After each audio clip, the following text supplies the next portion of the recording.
जय हिंद दोस्तों।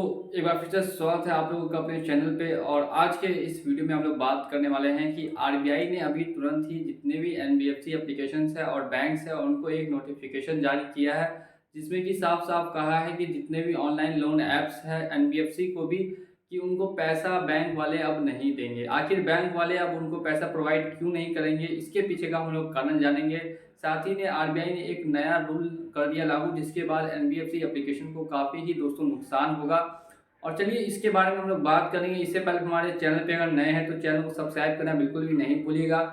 कुछ हफ्ते पहले आप लोगों को मालूम हुआ कि काफ़ी गड़बड़ी पकड़ी गई थी सभी एनबीएफसी एप्लीकेशंस में, तभी से लेके अब तक आरबीआई लगभग अपने 4-5 रूल्स में चेंज कर चुका है, या फिर 4-5 जो रूल्स है वो बना चुका है एनबीएफसी एप्लीकेशंस को लेकर। अब ये नया रूल क्या है, और ये रूल समझना आप लोग के लिए बहुत ही ज़्यादा इंपॉर्टेंट है अगर आपने किसी भी एप्लीकेशन से लोन लिया है तो।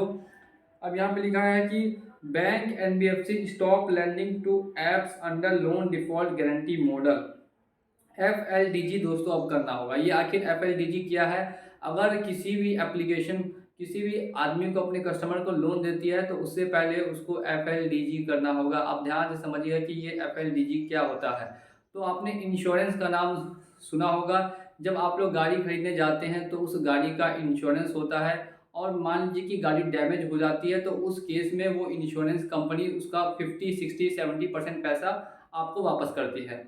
तो इसी तरह ये मॉडल क्या है कि जब लोन ऐप वाले आपको लोन देंगे तो उसमें किसी थर्ड कंपनी को वहाँ पे गारंटी देनी होगी कि अगर ये आदमी ये बंदा लोन नहीं दे पाता है तो उसका 60% कंपनसेशन मैं कर दूंगा, या 50% कंपनसेशन वो कंपनी कर देगी। यानी कि इंश्योरेंस पॉलिसी अब लागू हो गई। इसी के साथ चलते चलते अब आप लोग जब लोन लेने जाएंगे तो उसका आपको अलग से चार्जेस पे करना पड़ेगा। जो भी कंपनी आपका इंश्योरेंस इंश्योर करेगी कि अगर आप लोन नहीं देंगे तो वो तीसरी कंपनी को लोन दोस्तों भरना पड़ जाएगा।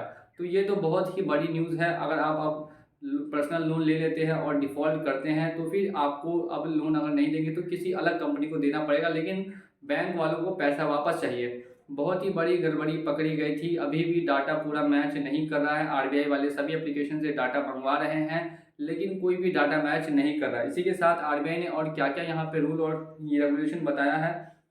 Bank and non-banking financial companies have almost paused tie-up with fintech players or digital lending apps under the first loan default program structure for lending in the absence of clarity on contractual agreement from the Reserve Bank of India।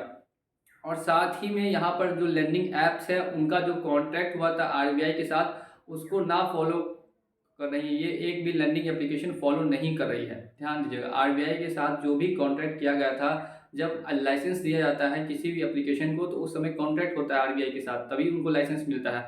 उस licence का भी यहाँ पे उल्लंघन किया जाता है। इसी वजह से यहाँ पे एफएलडीजी को लागू किया गया है कि अगर आपका कस्टमर लोन नहीं दे पाएगा तो फिर आपका जो थर्ड पार्टी कंपनी है उसको लोन भरना पड़ेगा। नहीं तो यहाँ पे एनपीए बढ़ जाएगा दोस्तों, नॉन परफॉर्मिंग एसेट्स का रेशियो बढ़ जाएगा। और जब किसी भी एप्लीकेशन का या एनबीएफसी का या किसी भी बैंक का एनपीए बढ़ जाता है, यानी कि 100 में से 25 लोग जब डिफ़ॉल्ट करते हैं, ध्यान से सुनिएगा, 100 में से 25 लोग जब लोन नहीं दे पाते, डिफ़ॉल्ट करते हैं, तो उस केस में एनपीए बढ़ने के बाद वो कंपनी अपने आप ही डूब जाती है, उसको डुबाने की ज़रूरत नहीं पड़ती।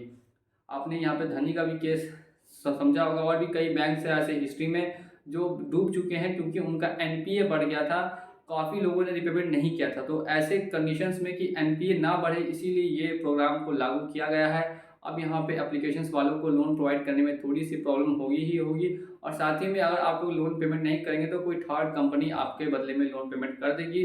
तो ये आपके लिए नई खबर थी जो मैंने आपको प्रोवाइड कर दी है।